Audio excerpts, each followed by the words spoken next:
तुझे यूं भुला न पाओगे, हाँ तुझे यूं भुला न पाओगे।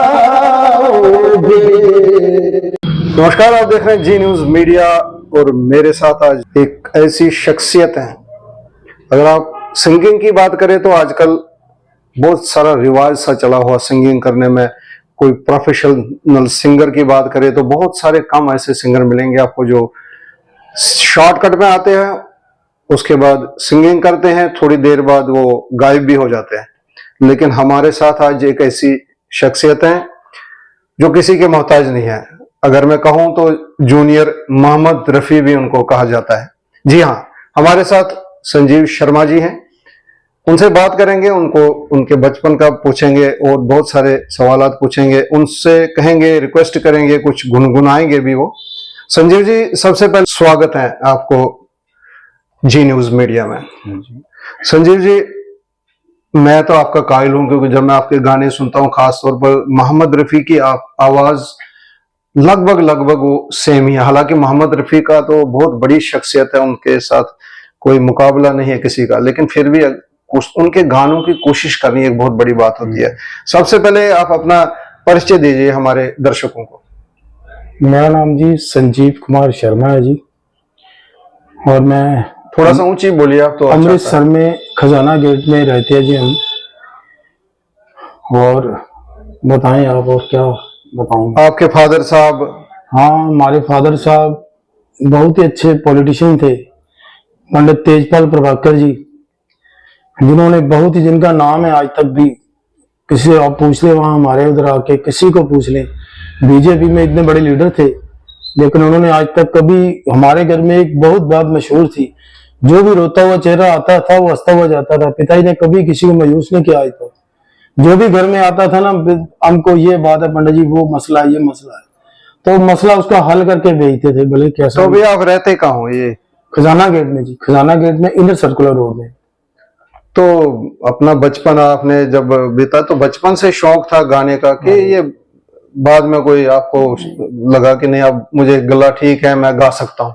ये मुझे अपने बहुत ही छोटेपन से गाने का शौक है। जब मैं आऊंगा कम से कम नहीं तो कोई 5-7 साल का, जब रफी साहब का गाना आया था फिरकी वाली, तो कल फिर आना, तो पिताजी हमारे घर में सब मशहूर थे, वो कहते चल भाई तू सुना गाना। तो मैं जब ही इनको ढोलक भी बजा के और खुद गा के सुनाया करता था। और तब से लेके आज तक का इतना मुझे इतना शौक है, इतना पैशन है कि मैं दिन में गाने के बगैर रह नहीं सकता हूँ। जब भी है दिन में 1-2 बार रियाज करना और गाना, ये मेरी दिन भर की हॉबी है। चलो, आपने फिरकी वाली बात कही है तो थोड़ा सा गुनगुनाइए, क्योंकि थोड़ा सा दर्शकों की भी थोड़ी फिरकी घूम जाएगी, तो आप थोड़ा सा गुनगुनाइए फिरकी वाली। फिरकी वाली तो कल फिर आना, नहीं फिर जाना, तो अपनी जुबान से कि तेरे नैना है जरा बेईमान से। ओ मत वाली ये दिल क्यों तोड़ा, ये तीर काहे छोड़ा, नजर की कमान से कि मर जाऊंगा मैं बस मुस्कान से।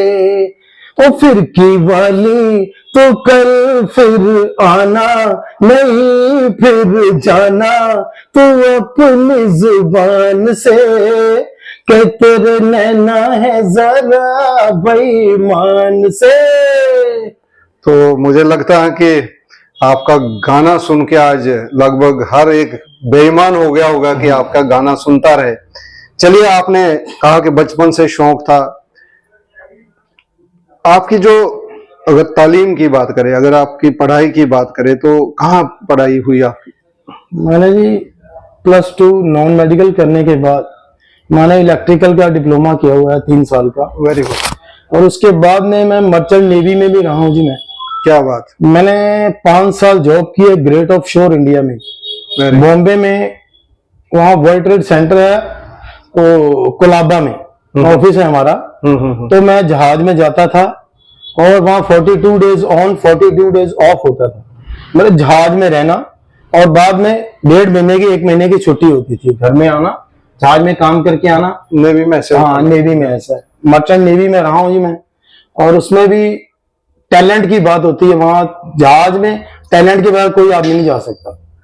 बिल्कुल, टैलेंट ना हो तो वो आपके वापस पास टैलेंट तो है ही, हम देख रहे हैं आपके पास टैलेंट तो है ही। कभी दिल नहीं किया कि कभी आप बड़े स्टेज पे जाए, क्योंकि आवाज आपकी ऐसे है कि रिजम्बलेंस है रफी साहब के साथ, तो कभी दिल नहीं किया कि बड़े स्टेज पे भी आप गा सकूं, मैं बड़े स्टेज पे जाऊं, ऐसे कभी मौका ऐसा? मन तो होता है, पर ऐसा कभी मौका नहीं मिला आज तक। काम में कुछ लगे रहे, मौका नहीं मिला। वो तो आजकल चलो ये मीडिया है जो, बाकी ये चलो फेसबुक है, तो बंदे को गाने का मौका मिला। इससे पहले तो ऐसा कभी मौका ही नहीं मिला कभी आज तक गाने का। तो बस अपने आप शौक पूरा किया है, कैसेट बनाई। अभी स्टार मेकर पे भी मेरा काफी नाम है, वहाँ संजीव कुमार के नाम से सब लोग जानते मैं हैं। देखता हूँ जी आपका वहाँ सब लोग जानते हैं तकरीबन मुझे। तो मोहम्मद रफी ही क्यों? ज्यादा गाने में सुनता हूँ कि मोहम्मद रफी साहब के आप ज्यादा गाने चुनते हैं, ऐसी कोई खास बात? उनकी एक बात और थी, देखो हर एक का एक टेस्ट होता है अलग अलग। सिंगिंग में एक टेस्ट होता है। रफी साहब क्या है, सभी अच्छे हैं, जरूरी नहीं रफी साहब, किशोर जी भी अच्छे हैं, मुकेश जी भी अच्छे। पर बात है कि जो गाने उन्होंने गा दिए ना, जो लिरिक्स ने लिख दी और उन्होंने गा दिए हैं, और आगे वो आते नहीं, अब क्या गाएं, और वही गाने को मन करता है। रफी साहब का गाना जो है कि तुम मुझे यूं भुला ना पाओगे, अब देखो, अब वो लिखने वाला भी नहीं है, गाने वाला भी नहीं है, तो अच्छा लगता है बड़ा। तो वो भी मैंने कई बार गाया है। तो प्लीज आप बताइए जरा, हमारे दर्शकों को सुनाइए प्लीज। तुम मुझे यूं भुला न पाओगे, हाँ तुम मुझे यूं भुला न पाओगे, जब कभी भी सुनोगे गीत मेरे, संग संग तुम भी गुनगुनाओगे, हाँ तुम मुझे यूं भुला न पाओगे, ओ तुम मुझे यूं। वो बहारे, वो चांदनी रातें हमने की थी, जो प्यार की बातें, उन नजारों की याद आएगी, जब ख्यालों में मुझको लाओगे, हाँ तुम मुझे यूं भुला न पाओगे, हो तुम मुझे यूं। बिल्कुल, जब आप ये गाना गा रहे थे तो ऐसे लगता था कि बॉडी में कोई ना कोई, मतलब को बोलते ना रोंगटे खड़ा ऐसे हो रहे थे। तो मुझे नहीं लगता कि आज आप हमारे पास बैठे हैं, हम कभी भी आपको भूलेंगे, क्योंकि इतनी अच्छी सुरीली आवाज। तो मुझे लगता है कि ऐसे सिंगर जो कहीं ना कहीं छुपे होते हैं, जिनको कहीं ना कहीं टैलेंट बाहर लाने की जरूरत होती है, और कम से कम उन लोगों तक पहुंचनी चाहिए आवाज जो आपको कभी ना कभी मौका दे। क्योंकि देखो, आप इतना अच्छा गाते हो, प्रोफेशनल टाइप सिंगिंग है। कई बार आज देखा है शॉर्टकट है, गाने गाते हैं उसके बाद वो गायब हो जाते हैं। तो आगे आपकी क्या प्लानिंग है कि आप कोई, लगता है कि नहीं कोई मुझे स्टूडियो होना चाहिए, क्योंकि शौक बहुत है आपका? बस तो भगवान से ये प्रार्थना जी, जब तक जीवन है तब तक ये परमात्मा ये शौक मेरा बना ही रहे। एक मेरे दिल की तमन्ना है, ये जब तक जीवन है ये शौक बना रहे, इसको जाने नहीं देना। और इसके लिए रियाज भी करते हैं, और जो भी इसके लिए बन पड़ता है इसकी बेहतरी के लिए वो काम करते हैं दिन भर।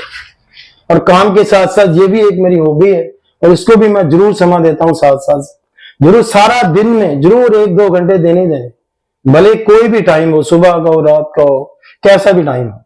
मुझे लगता है आजकल अगर हम डेली लाइफ की बात करें तो बहुत सारे स्ट्रेस है लोगों का, लेकिन आपकी गाने में सुन के मुझे एक बार तो ऐसे लगा कि नहीं, मैं बिल्कुल एक प्रोफेशनल सिंगर के पास बैठा हूं, और मुझे खुशकिस्मती है आज मेरी कि मैं आपको यहाँ पर आज इंटरव्यू कर रहा हूं। और जो दर्शक ये हमारा प्रोग्राम देख रहे हैं उनको भी रिक्वेस्ट करूंगा, आप जरूर इसको फॉरवर्ड कीजिए, इसको आगे भी सेंड करिए, ताकि संजीव शर्मा जी जैसे टैलेंटेड जो है वो लोग कम से कम समझें, उनको कम से कम उन तक ये आवाज पहुंचे। कई बार दिमाग में स्ट्रेस होता है, ऐसे गाने सुन के तो कहीं ना कहीं वो स्ट्रेस भी दूर हो जाता है और ऐसे टैलेंट को लोगों तक पहुंचाने में हमें मदद भी मिलती है। तो संजीव जी, लास्ट एक गाना आपसे रिक्वेस्ट करूंगा, हमारे दर्शकों को लास्ट एक गाना आपके गुनगुनाइए जरा।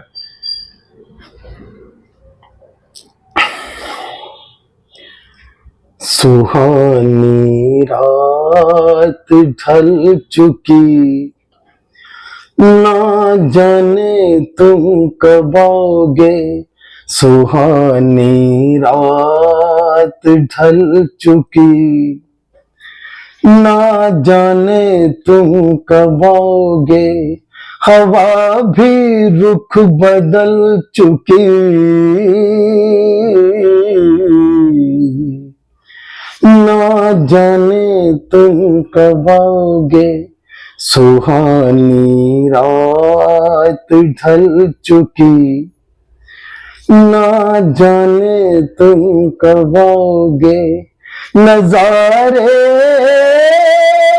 अपनी मस्तियां लुटा लुटा के सो गए। सितारे अपनी रोशनी दिखा दिखा के सो गए। हवा भी रुख बदल चुकी, ना जाने तुम कब आओगे। सुहानी रात ढल चुकी, ना जाने तुम कब आओगे। संजीव जी, तुम कब आओगे, हम उम्मीद करेंगे आपको हम दोबारा जल्दी बुलाएंगे। और मैं बहुत ही गर्व महसूस करता हूं कि आप जैसे आज मुझे मुलाकात भी हुई आपसे और आपको मुझे एक इंटरव्यू करने का मौका भी मिला। मैं उम्मीद करूंगा आप ऐसे ही, भगवान आपकी सुरीली आवाज आप लोगों तक पहचान बने और ऐसे ही गाता रहे, क्योंकि एक एंजॉयमेंट होती है जिंदगी की, आप वो खूब कर रहे हैं।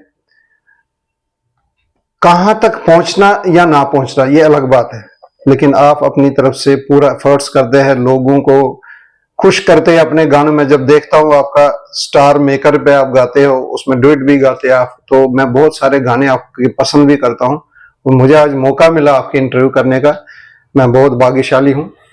तो दर्शकों, ये थे संजीव कुमार शर्मा जी, एक ऐसे सिंगर जिनकी आवाज की अगर रिजम्स की बात करें तो मोहम्मद रफी के साथ कहीं ना कहीं मिलती है। हालांकि मोहम्मद रफी एक बहुत बड़े सिंगर थे। तो अगली बार फिर आपको किसी बड़ी शख्सियत के साथ मिलाएंगे। तब तक के लिए मुझे अपने दोस्त किशोर रैना को इजाजत दीजिए। नमस्कार।